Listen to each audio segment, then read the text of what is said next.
Tapi Umar radhiyallahu anhu pernah di zaman khilafahnya beliau itu keliling-keliling kota Madinah cari, ya setiap malam sebelum tidur cari apakah masih ada masyarakat yang butuh bantuan atau tidak, gitu kan, setiap malam. Dan ini terbentuk karena Nabi SAW yang mengajarkan kepada dia untuk berbuat adil. Dan Umar menyebutkan statement bahwasanya dia termotivasi untuk ya tidak berlaku zalim atau malah berlaku adil dengan masyarakatnya karena adanya hadis Nabi SAW yang mengatakan 7 golongan yang Allah naungin pada hari kiamat. Tidak naungan kecuali yang pertama adalah pemimpin yang adil. Jadi Umar di sini mencari poin itu. Bagaimana dia adil? Nah, salah satu cirinya adalah beliau tidak pernah tidur malam hari letakkan kepalanya di ranjang kecuali beliau sudah pastikan, gitu kan, tidak ada lagi masyarakatnya yang butuh dengan beliau. Keliling dulu kota Madinah, masih ada nggak yang sedih, yang nangis, yang butuh, yang segala. Satu hari pernah 3 hari Umar sakit, tidak bisa keluar dari kota Madinah, tidak bisa keliling malam hari gitu. Habis sholat isya beliau keliling, dan cirinya beliau selalu jalan sendiri dan bawa cambuk, gitu kan. Cambuknya itu untuk mencambuk orang-orang yang begadang tanpa sebab. Itu Umar lakukan tuh. Jadi kalau ada orang-orang kumpul di jalan, kemudian ditanya sama Umar, kenapa kalian kumpul-kumpul? Kalau alasannya tidak jelas, misalnya bukan karena ada kejadian orang meninggal, kejadian orang sakit yang sesuai dengan syar'i, cuma ngumpul untuk ngobrol-ngobrol, dicambukin sama Umar. Umar mengatakan, pulanglah dan tidurlah, apakah kalian omong kosong sehingga kalian kehilangan sholat malam dan sholat subuh kalian? Tidak ada gunanya gitu, dicambuk sama Umar. Nah, Umar juga keliling cari siapa kira-kira orang yang butuh bantuannya. Setelah 3 hari sakit, hari keempat Umar keluar dan beliau lihat di kejauhan kota Madinah ada api unggun. Lalu beliau dekati, ternyata ada seorang ibu yang sedang menangis, dan di sebelahnya ada anaknya 3 orang, yang 2 nangis, yang 1 tidur. Dan di sebelah anak ini ada panci yang sedang dipakai masak. Umar bertanya, wahai amatullah, wahai hambanya Allah, apa yang kau lakukan? Kata ibu tersebut, saya sedang masak batu. Saya sedang masak batu. Jadi dibuka pancinya di batu. Kenapa anda masak batu? Kata Umar. Dia bilang, anak-anak saya sudah 3 hari lapar, nggak punya makanan, gitu kan. Dan pemimpin negara ini tidak perhatikan kami. Dia tidak tahu kalau Umar ini adalah rajanya, gitu kan. Dia bilang pemimpin negaranya tidak perhatikan kami, gitu kan. Dan saya masak batu supaya anak-anak saya mengira saya masak makanan, capek menunggu, akhirnya mereka tertidur. Supaya begitulah 3 hari saya lakukan. Maka Umar pun tidak banyak bicara, langsung ke Baitul Mal, mengambil gandum, mengambil kebutuhan-kebutuhan makanan, dan beliau pikul dengan pundaknya. Dalam beberapa athar disebutkan bahwasanya Abu Musa al-Asy'ari datang kepada Umar, sahabat Nabi yang lain, berkata, wahai Amir Mu'minin, wahai pemimpin orang-orang yang beriman, apa yang anda lakukan? Kenapa mikul-mikul barang malam-malam? Biar saya bantu. Kata Umar, apakah kau ingin memikul dosaku hari kiamat? Itu artinya ini tugas saya. Maka Abu Musa penasaran, ada apa nih? Diikutin dari belakang. Sampai ke rumah ibu janda tadi, bukan di rumah ya, di pinggir jalan gitu kan. Lalu Umar datang lalu memasakkan gandum, membuatkan makanan, sudah masak semua, Umar masak sendiri dengan tangannya. Abu Musa diam. Lalu disuruh bangunin anak-anak tadi yang lapar, disuapin semua sudah kenyang, ibu ini dimakan makanan, kasih makanan sampai kenyang, dikasih sisa berapa karung gandum tadi itu dikasih dibekal buat kamu. Lalu ibu itu karena senangnya bilang begini, kalau pemimpin negara seperti anda, gitu kan, maka tidak ada orang yang lapar gitu. Umar senyum saja. Abu Musa langsung dekatin, mengatakan, wahai ibu, apa kau tahu siapa tadi yang buatin kamu makanan? Dia bilang, saya tidak tahu, orang ini baik sekali. Kata Abu Musa, itulah Amir Mu'minin, itu Umar bin Khattab yang terkenal. Ibu ini langsung datang mengatakan, maafin saya memang pendatang dari luar Madinah, ya kan? Jadi selama 3 hari ini saya tinggal di Madinah, tapi tidak ada karena dia di pinggir kota Madinah dan malam hari, gitu kan? Dia tidak, orang tidak tahu keberadaannya, dan memang Umar lagi sakit, maka dia anggap tidak ada yang bantu gitu loh, tidak ada yang bantu dia. Maka dia bilang, saya memang pendatang. Lalu Umar mengatakan, saya sakit selama 3 hari, saya tidak tahu. Tapi seperti itulah bagaimana terbentuk karakter-karakter ini. Mereka dapat jaminan surga karena mereka berbuat seperti ini. Mereka peduli dengan kehidupan. Jadi kehidupan dunianya berisi dengan hal-hal yang bermanfaat, yang sifatnya untuk dipanen di akhirat. Ada juga gabungan antara kisah Umar dengan kisah Abu Bakar. Ini disebutkan juga dalam beberapa riwayat sahih.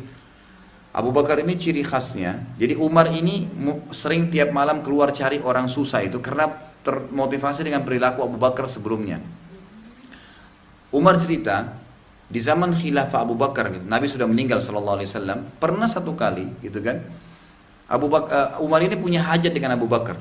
Dia bilang, saya punya hajat, ingin bicara tapi nanti setelah sholat duhur. Setelah sholat duhur, tradisi Abu Bakar ini keluar dari masjid menuju ke rumahnya gitu. Orang-orang tahu dia menuju ke rumahnya ke arah sana, dia jalan kaki gitu. Terus kemudian Umar bilang, saya ikutin. Setelah itu, begitu saya tiba di rumahnya, saya salam dari luar, assalamualaikum. Yang jawab istrinya, waalaikumsalam. Terus langsung Umar tanya, Mana Abu Bakar? Kata istrinya, Abu Bakar nggak pernah pulang jam seperti ini. Siang-siang ini nggak pernah, nanti habis asar baru pulang. Loh, kata Umar, setiap hari kami saksikan Abu Bakar selalu keluar menuju ke arah rumahnya. Kata istrinya, nggak pernah Abu Bakar pulang sejam-jam seperti ini. Umar penasaran, Umar cerdas, dia nggak tanya Abu Bakar. Tunggu besok, gitu kan? Habis sholat duhur, Abu Bakar keluar, Umar ikutin dari belakang, diam-diam. Abu Bakar ini begitu pas depan rumahnya, dia lihat kiri kanan nggak ada orang yang lihat, dia jalan terus, dia nggak masuk rumahnya. Supaya orang nggak tahu gitu, dia jalan terus. Umar ikutin sampai di pinggir kota Madinah, ada satu rumah terpencil gitu di perbatasan Madinah. Itu rumah sudah sangat tua, kemudian di dalamnya ada seorang ibu yang buta matanya, janda, nggak punya anak, nggak punya siapa gitu. Sudah tua sekali, lumpuh duduk di atas kursi, di atas ranjangnya. Lalu datang Abu Bakar masuk memberikan salam, lalu Umar lihat dari jendela. Abu Bakar rumahnya membuatin masakan makanan, ditaruh di sebelahnya ibu itu, bajunya dicuciin, disapuin rumahnya. Ini Abu Bakar nggak kenal orang ini, gitu kan? Sudah selesai semua rapi, disiapin baju untuk besok, sudah kemudian diberikan apa yang dibutuhkan. Lalu Abu Bakar mengatakan, saya pamit, besok saya datang lagi. Tiap hari begitu. Pergilah Abu Bakar, dia pulang. Abu Bakar tidak tahu kalau ada Umar gitu. Setelah jauh, Umar lalu salam lagi kepada ibu tersebut. Setelah salam pamit masuk diizinkan. Lalu Umar tanya begini, wahai ibu, siapa tadi yang datang itu? Yang datang tadi siapa? Kata ibu itu apa? Saya tidak tahu siapa. Dia tidak bilang, saya Abu Bakar ya, enggak. Saya tidak tahu siapa. Terus Umar bilang, sudah berapa lama dia lakukan ini? Ya, apa yang dia lakukan? Kata ibu itu, dia tiap hari cuciin baju saya, bersihin tempat tidur saya, rumah saya, kemudian siapin kebutuhan saya. Satu hari, besok dia datang lagi. Terus kata Umar, sejak kapan dia lakukan? Kata ibu itu, sudah lama. Saya sudah nggak ingat gitu. Dari mesin Nabi hidup. Ini sudah lama sekali Abu Bakar lakukan, tidak ada yang tahu gitu. Lalu Umar menangis sambil berkata, dengan poin inilah, maksudnya dengan masalah seperti inilah Abu Bakar mengalahkan kami. Jadi hal-hal yang tidak bisa dibayangkan gitu. Tapi ini terbongkar semua dengan sejarah. Kita jadi tahu gitu kan, bagaimana kita harus melakukan ini. Kita bahkan mungkin bertetangga dengan rumah anak yatim, tidak pernah sumbang sedikit pun gitu kan.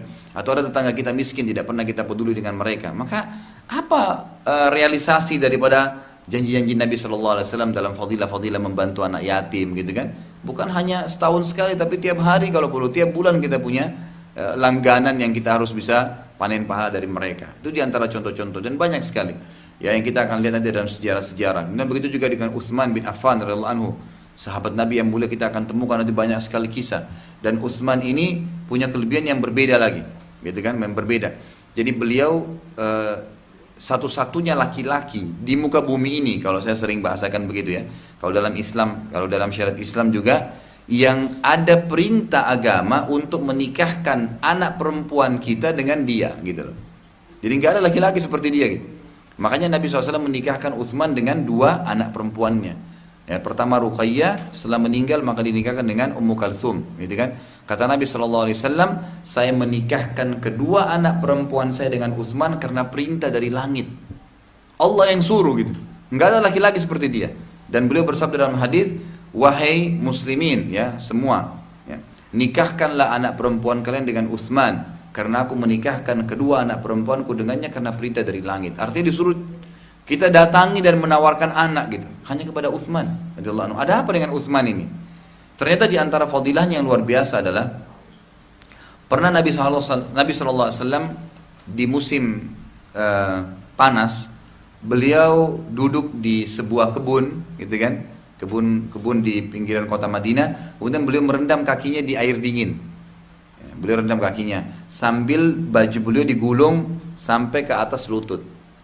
Lalu Abu Musa al-Ash'ari berkata, sahabat Nabi berkata, aku waktu hari itu mengikuti Nabi SAW dan niat ya untuk menjadi penjaga Nabi di pintu kebun.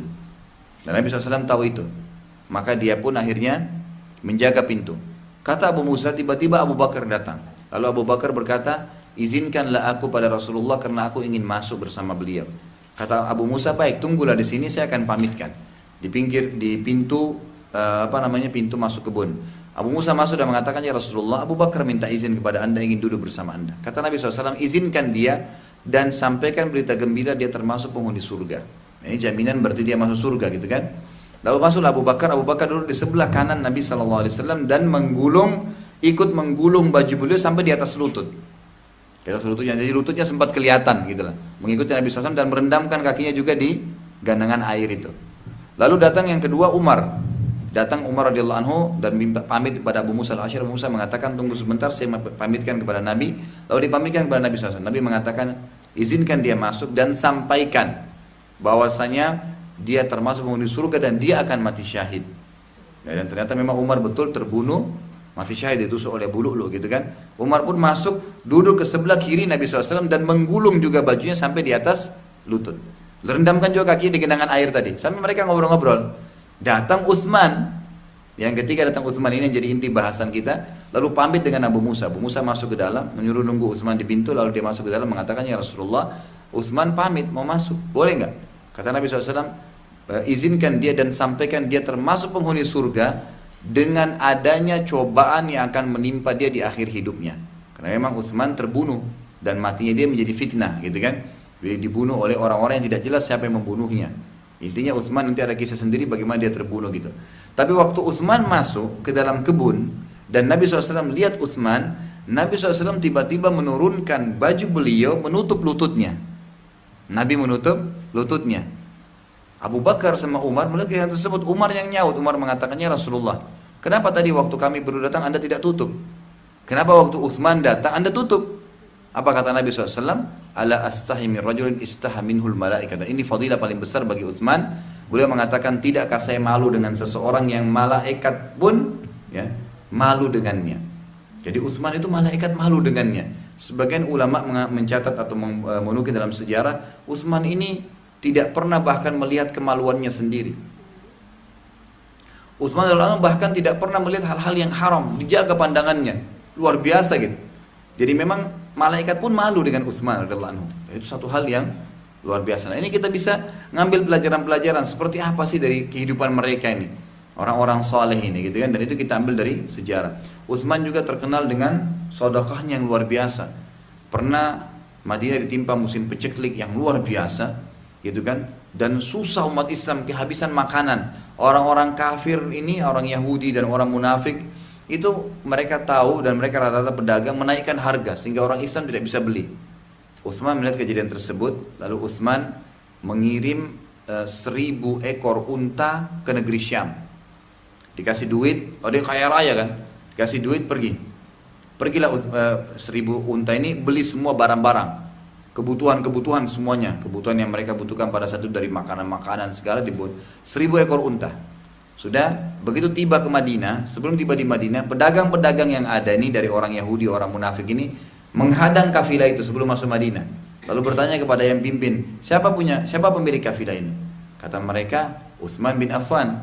Kalau gitu panggil dulu, kami ingin negosiasi. Mereka mau beli nih sebelum masuk di Madinah gitu. Mereka pikirin dagangan. Baik, dilaporkanlah kepada Utsman. Utsman datang. Utsman tanya, ada apa? Dia bilang, kami ingin beli dagangan Anda. Utsman bilang, berapa kalian berani taruh harga? Jadi yang ada satu orang Yahudi bilang begini, saya akan tambah setiap produk ya 1 kali lipat, artinya 100%. Kalau 1 dirham jadi 2 dirham. Semua produk ini 1000 ekor unta saya beli. Jadi sudah 100% keuntungannya gitu. Ya, 1 kali lipat. Lalu kata Utsman, tidak, saya ingin lebih. Ada yang bilang saya tambah 2 kali lipat per produk, gitu kan, dari harga dasarnya. Utsman bilang saya ingin lebih. Ada yang bilang 3 kali lipat. Terakhir Utsman selalu bilang saya ingin lebih. Sampai terakhir yang mengatakan, ini orang paling kaya Yahudi bilang, saya akan tambah 5 kali lipat Utsman, dan yakin tidak ada orang yang tambah lebih dari itu. Jadi kalau kita beli 10.000 jadi 50.000, beli 1 juta jadi 5 juta, gitu kan. Jadi berlipat-lipat. Kata Utsman tidak, saya ingin lebih. Lalu mereka diam semua. Ya, ada satu orang mengatakan, Utsman, siapa yang mau beli lebih dari itu? Dia bilang, tunggu, kalian mau tahu? Tunggu sebentar. Utsman suruh semua pengawal 1000 ekor unta itu masuk ke Madinah, iklankan, panggil semua umat Islam tidak terkecuali untuk ngumpul semua. Lalu Utsman bilang, semua 1000 ekor unta ini untuk kalian, gratis, lillahi ta'ala gitu. Ambil aja kebutuhan kalian. Maka semua umat Islam pada ngambilin, dan itu dalam riwayat dikatakan terpenuhi kebutuhan mereka sampai sebulan. Semua rumah. Jadi kemiskinannya umat Islam ini hilang tiba-tiba dengan perbuatannya Utsman radhiyallahu anhu. Itu luar biasa gitu.